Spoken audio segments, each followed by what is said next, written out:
اعوذ باللہ من الشیطان الرجیم بسم اللہ الرحمن الرحیم۔ سورہ زمر کی آیتیں پڑھ رہا ہوں۔ آیت نمبر 10، آیت نمبر 11، آیت نمبر 12۔ قل یا عبادی الذین آمنوا اتقوا ربکم، کہہ دو کہ اے میرے ایمان والے بندو، اپنے رب سے ڈرتے رہو۔ للذین احسنوا فی ہذہ الدنیا حسنہ، جو اس دنیا میں نیکی کرتے ہیں ان کے لیے نیک بدلہ ہے۔ وَأَرْضُ اللَّهِ وَاسِعَةٌ، اور اللہ کی زمین بہت کشادہ ہے۔ انما یوفی الصابرون اجرہم بغیر حساب، صبر کرنے والوں ہی کو ان کا پورا پورا بے شمار اجر دیا جاتا ہے۔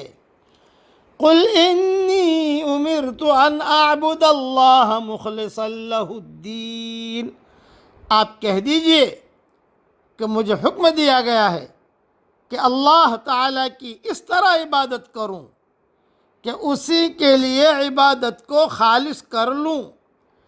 وَأُمِرْتُ لِأَنْ أَكُونَ أَوَّلَ الْمُسْلِمِينَ، اور مجھے حکم دیا گیا ہے کہ میں سب سے پہلا فرما بردار بن جاؤں۔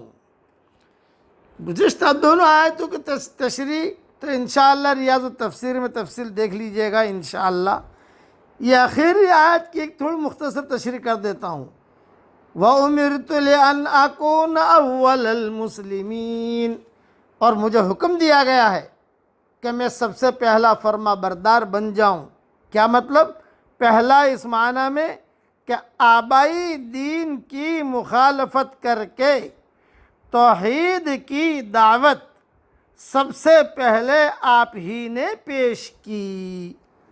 باپ دادا کا جو دین تھا اس کی حضور صلی اللہ علیہ وسلم نے مخالفت کی، اور مخالفت کر کے جو اللہ تعالیٰ کی توحید کی دعوت تھی وہ سب سے پہلے حضور صلی اللہ علیہ وسلم نے پیش کی۔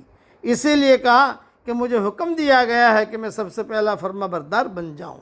اللہ تعالیٰ اس پڑھنے پڑھانے کو اور قرآن شریف کے ترجمہ کرنے کو، تفسیر کرنے کو اللہ تعالیٰ قبول فرمائے۔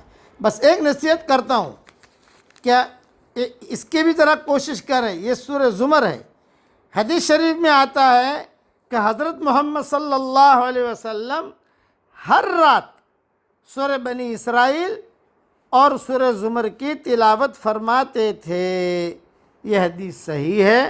ریاض القرآن میں سورہ زمر میں جا کر دیکھ لینا، نیچے سارے حوالے دے دیے ہیں اوپر کے کتابوں کے۔ اس لیے بھئی روزانہ اگر نہ پڑھ سکو تو کم سے کم زندگی میں تو ایک مرتبہ پڑھ لو، تاکہ حضور صلی اللہ علیہ وسلم کی یہ سنت پر عمل ہو جائے۔ ہر رات حضور صلی اللہ علیہ وسلم سورہ بنی اسرائیل اور سورہ زمر کی تلاوت فرماتے تھے۔ ترمذی میں بھی یہ حدیث موجود ہے۔